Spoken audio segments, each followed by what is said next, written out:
আপনি আপনার জমি থেকে বেদখল হয়েছেন, সেক্ষেত্রে আপনি কি করবেন? সেই ক্ষেত্রে আপনি আদালতে এসে আইনের ৩টি উপায়ে ৩ভাবে কিন্তু আপনি মামলা দায়ের করে আপনি জমিটি আপনি ফেরত পেতে পারেন। সেক্ষেত্রে প্রথম যে স্টেপ সেটা হলো ফৌজদারি কার্যবিধি আইনের ১৪৫ ধারা অনুযায়ী আপনি নির্বাহী ম্যাজিস্ট্রেটে একটা মামলা করে আপনার জমিটি দখল পেতে পারেন। দ্বিতীয়ত হচ্ছে যে নতুন ভূমি আইনটি বের হয়েছে, সেই আইনের ৮ ধারা অনুযায়ী আপনি আপনার দখল পুনরুদ্ধার করতে পারেন। এই ক্ষেত্রেও আপনাকে নির্বাহী আদালতে আবেদন করতে হবে এবং এই আবেদনের প্রেক্ষিতে ৩ মাসের মধ্যে আপনি আপনার জায়গাটা পেয়ে যাবেন, দখল ফেরত পাবেন। আর ৪ নম্বরে হচ্ছে যেটা নাকি দেওয়ানি আদালতে সুনির্দিষ্ট প্রতিকার আইনের ৮ ও ৯ ধারা অনুযায়ী আপনি কিন্তু আপনার মামলা দায়ের করে আপনার জায়গাটি দখল পেতে পারেন। এই ৩টি আইনের আলোকে আপনি অবৈধভাবে বেদখল হওয়া জমি ফেরত পাবেন। আমাদের দেশে যেই দখল পুনরুদ্ধার সংক্রান্ত যে আইনগুলো রয়েছে তার মধ্যে আমরা কিন্তু সর্বপ্রথম ফৌজদারি কার্যবিধির ১৪৫ ধারাটাই কিন্তু প্রথমে প্রয়োগ করি। সর্বপ্রথম আমরা কি করি? ১৪৫ ধারায় মামলাটা দায়ের করি। এই মামলাটি নির্বাহী ম্যাজিস্ট্রেট আদালতে দায়ের করতে হয় এবং ১৪৫ ধারায় মামলা করতে হলে জমি থেকে বেদখল হবার ২ মাসের মধ্যে কিন্তু এই মামলাটা দায়ের করতে হয়। আপনি আপনার জমি থেকে ২ মাসের মধ্যে বেদখল হয়েছেন, তখন কি করতে হবে? আদালতে আসলে এই মামলাটা আপনি করতে পারবেন। আর নতুন ভূমি আইন কি বলে?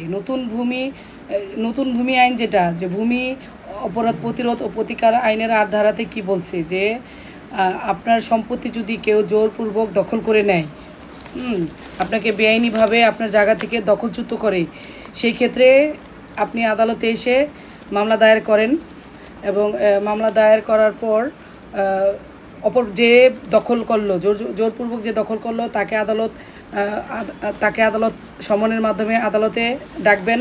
তারা যদি না আসেন, সেই ক্ষেত্রে নির্বাহী ম্যাজিস্ট্রেট নিজেই এটার উদ্যোগ নেবেন আপনার জমিটি বুঝিয়ে দেওয়ার জন্য।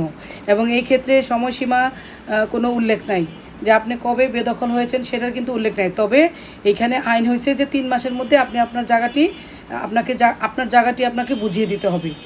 আদালতে মামলা করার ৩ মাসের মধ্যে আপনার জায়গাটি আপনাকে বুঝিয়ে দিতে হবে। এইটা বর্তমানে নতুন আইন হয়েছে। আর কিন্তু ফৌজদারি কার্যবিধি যে ৪৫ ধারা আমি বললাম যে প্রথমে এসে আমরা এই মামলাটা করি, এই মামলায় কিন্তু আপনাকে ২ মাসের মধ্যে বেদখল হয়েছেন এই কথা ২ মাসের মধ্যে আপনাকে এসে মামলাটি দায়ের করতে হবে। কিন্তু এই আপনার নতুন আইনে কিন্তু এটা বলা উল্লেখ নাই যে কত দিনের মধ্যে এসে মামলা করতে হবে।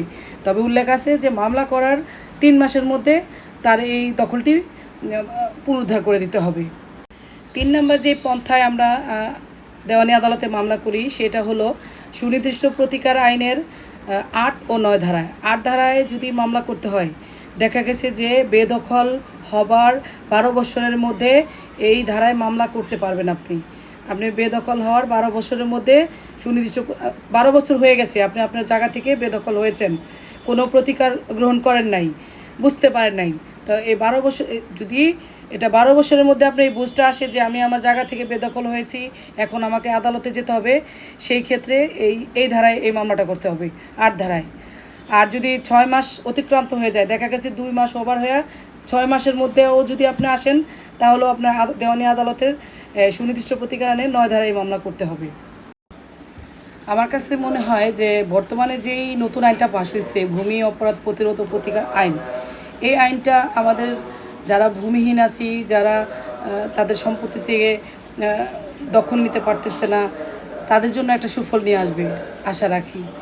যদি কোনো মানে এটা আইন যদি আমরা এটা নিজেরাই কলুষিত না করি, তাহলে এই আইনটা আমাদের জন্য অনেক সুফল নিয়ে আসবে। ধন্যবাদ সবাইকে।